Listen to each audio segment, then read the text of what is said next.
VM Radhakrishnan എന്ന വ്യവസായിയുടെ വിവിധ വശങ്ങളെക്കുറിച്ചാണ് നമ്മളിപ്പോൾ ചർച്ച ചെയ്തുകൊണ്ടുണ്ട്. അദ്ദേഹത്തിൻ്റെ അഭിമുഖം നമ്മൾ തുടരുകയാണ്. തുടർന്ന് അങ്ങോട്ട് ശശീന്ദ്രൻ വധക്കേസ്, അതുമായി ബന്ധപ്പെട്ട കാര്യങ്ങൾ, അദ്ദേഹം ജീവിതത്തിൽ നേരിടേണ്ടി വന്ന പരീക്ഷണങ്ങൾ, പിന്നെ കേരള രാഷ്ട്രീയത്തിലെ അദ്ദേഹത്തിൻ്റെ റോൾ തുടങ്ങിയ വിവിധ കാര്യങ്ങൾ നമ്മൾ ചർച്ച ചെയ്യുകയാണ്. അതിനു മുമ്പ് എനിക്ക് അദ്ദേഹത്തോട് ചോദിക്കാനുള്ള ചോദ്യം, ഈ വിജിലൻസ് കേസുകൾ മുഴുവൻ വ്യാജമാണെന്ന് പറയുകയുണ്ടായി. അങ്ങനെയാണെങ്കിൽ എന്തുകൊണ്ടാണ് ഈ മലബാർ സിമന്റ്സിലെ വിജിലൻസ് കേസ് സംബന്ധിച്ച് കോടതിയിൽ അത് ക്യാഷ് ചെയ്യാൻ പോവാത്തത്? മലബാർ സിമന്റ്സ് കേസുകളെ കുറിച്ച് ഞാൻ പറഞ്ഞ്, എനിക്കെതിരുള്ള ഒരു കേസിലും കേസിൻ്റെ വിചാരണ തടസ്സപ്പെടുത്താനോ കേസിൻ്റെ വിചാരണ വരാതിരിക്കാൻ അല്ലെങ്കിൽ വിചാരണ തടസ്സപ്പെടുത്താൻ നീട്ടിവെപ്പിക്കാൻ വേണ്ടി ഒരു കോടതിയെയും ഞാൻ ഒരു ഘട്ടത്തിലും സമീപിച്ചിട്ടില്ല. എത്രയും പെട്ടെന്ന് വിചാരണകൾ പൂർത്തിയാക്കി കുറ്റവിമുക്തനാകണമെന്ന് തന്നെയാണ് എൻ്റെയും ആഗ്രഹം. പക്ഷേ രാധാകൃഷ്ണൻ തുപ്പിയാലും ഒക്കെ വാർത്തയാകുന്ന ഈ ലോകത്ത് ഞാൻ എൻ്റെ കേസുകൾ എത്രയും പെട്ടെന്ന് പരിഗണിച്ച് തീർപ്പ് കൽപ്പിച്ച് തരണം എന്നുള്ള ഒരാവശ്യവുമായി ബഹുമാനപ്പെട്ട കേരള ഹൈക്കോടതിയെ സമീപിക്കുക എന്നൊന്ന് സങ്കല്പിക്കുക.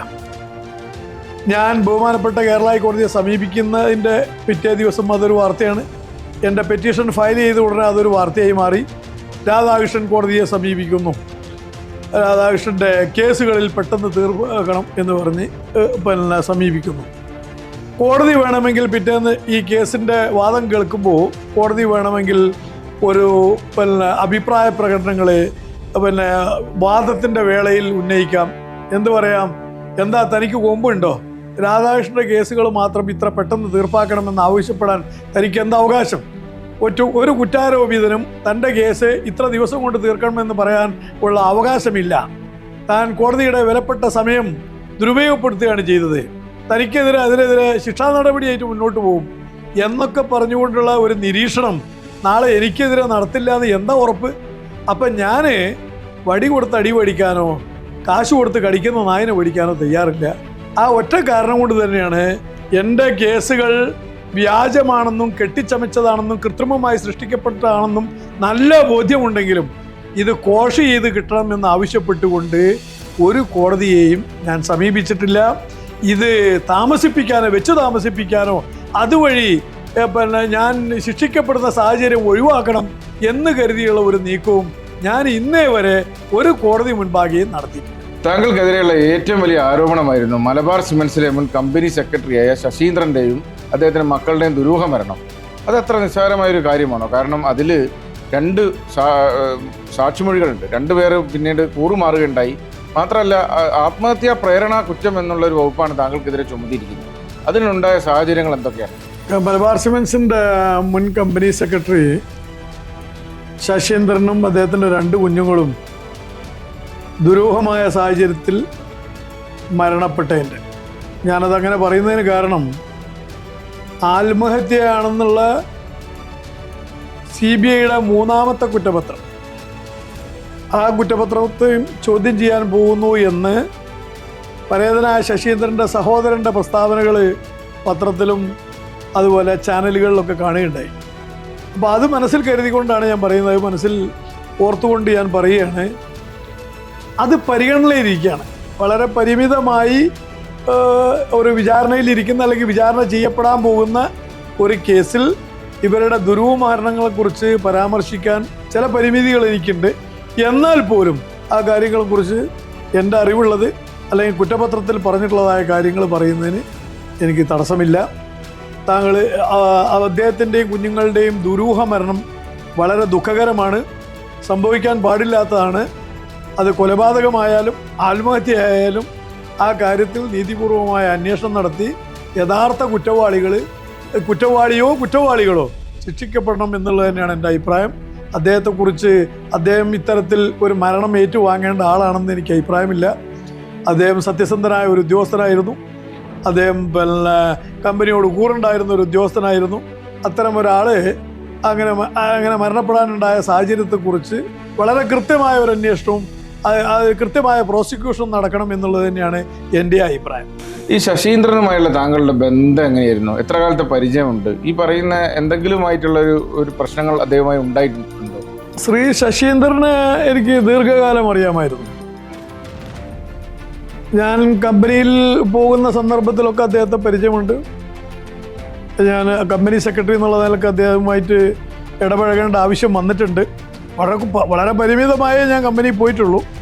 ആ പോയ സന്ദർഭത്തിലൊക്കെ എനിക്കറിയാം, എന്നെ വളരെ താല്പര്യമായിരുന്നു. എൻ്റെ ഓഫീസിൽ വരാറുണ്ട്. അദ്ദേഹത്തിൻ്റെ വ്യക്തിപരമായ കുടുംബപരമായ കാര്യങ്ങൾ പോലും എന്നോട് പങ്കുവെക്കാറുണ്ട്. വളരെ സ്നേഹപൂർവ്വം ആദരപൂർവ്വം എന്നോട് പെരുമാറിയിരുന്ന ഒരു ഉദ്യോഗസ്ഥനാണ് പരേതനായ ശശീന്ദ്രൻ. അദ്ദേഹവും ഞാനുമായി ശത്രുതയുണ്ട്, അല്ലെങ്കിൽ ശത്രുത ഉണ്ടായിരുന്നു. അതുകൊണ്ടാണ് അദ്ദേഹത്തിൻ്റെ മരണങ്ങൾക്ക്, അല്ലെങ്കിൽ അദ്ദേഹത്തിന് ആത്മഹത്യ ചെയ്യാൻ ഞാൻ സമ്മർദ്ദം ചെലുത്തിയത് എന്ന രൂപത്തിലാണ്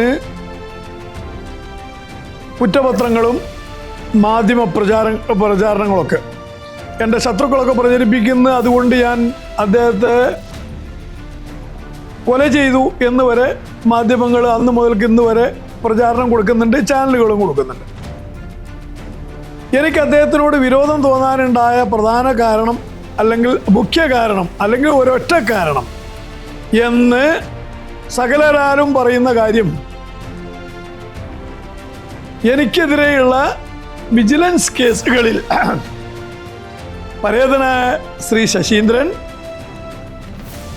എനിക്കെതിരെ മൊഴി നൽകിയിട്ടുണ്ട്, നിരവധി മൊഴി നൽകിയിട്ടുണ്ട് എന്നുള്ളതാണ്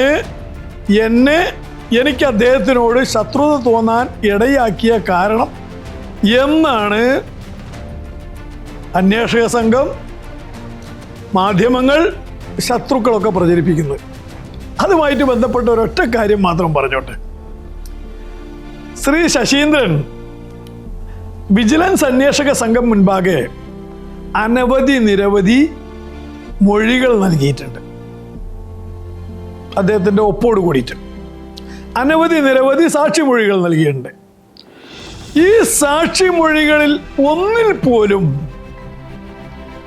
VM രാധാകൃഷ്ണൻ എന്ന എന്നെക്കുറിച്ച് ഒരു കറുത്ത വാക്ക്, ദുസൂചന നൽകുന്ന ഒരു വാക്ക്, മോശപ്പെട്ട ഒരു പരാമർശം, ഒരു ആരോപണം ഉന്നയിച്ചിട്ടില്ല. അപ്പൊ അതെങ്ങനെ താങ്കൾ പറയുമെന്നല്ലേ ചോദ്യം. അദ്ദേഹം വിജിലൻസിന് കൊടുത്ത സകല മൊഴികളും കുറ്റപത്രങ്ങളോടൊപ്പം വിജിലൻസ് കോടതിയിൽ സമർപ്പിക്കുകയും അതുവഴി എനിക്ക് ലഭിക്കുകയും ചെയ്തിട്ടുണ്ട്. ഇത് മാത്രമല്ല, ഈ സാക്ഷിമൊഴികളുടെ, അതായത് പരേതനായ ശശീന്ദ്രന്റെ എല്ലാ മൊഴികളും ഞാൻ CBIയുടെ അന്വേഷക സംഘം മുൻപാകെ നേരിട്ടെത്തിച്ച് റസീതി വാങ്ങിയിട്ടുള്ളതാണ്.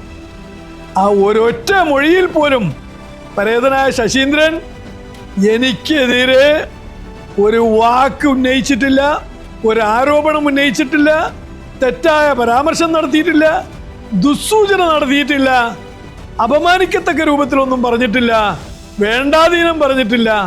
അദ്ദേഹം എന്നെക്കുറിച്ച് നല്ലത് മാത്രമേ പറഞ്ഞിട്ടുള്ളൂ.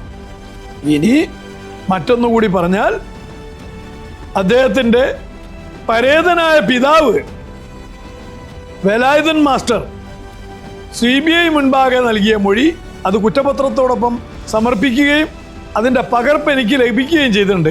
അതിൻ്റെ അടിസ്ഥാനത്തിൽ പറയുകയാണ്, അദ്ദേഹത്തോട് ചോദിക്കുന്നുണ്ട് അന്വേഷക സംഘം, താങ്കളോട് എന്തെങ്കിലും ശ്രീ ശശീന്ദ്രൻ രാധാകൃഷ്ണൻ ഭീഷണിപ്പെടുത്തിയതായിട്ടോ രാധാകൃഷ്ണൻ എന്നൊരു വ്യക്തിയെക്കുറിച്ച് പരാമർശം നടത്തുകയോ ഉണ്ടായിട്ടുണ്ടോ?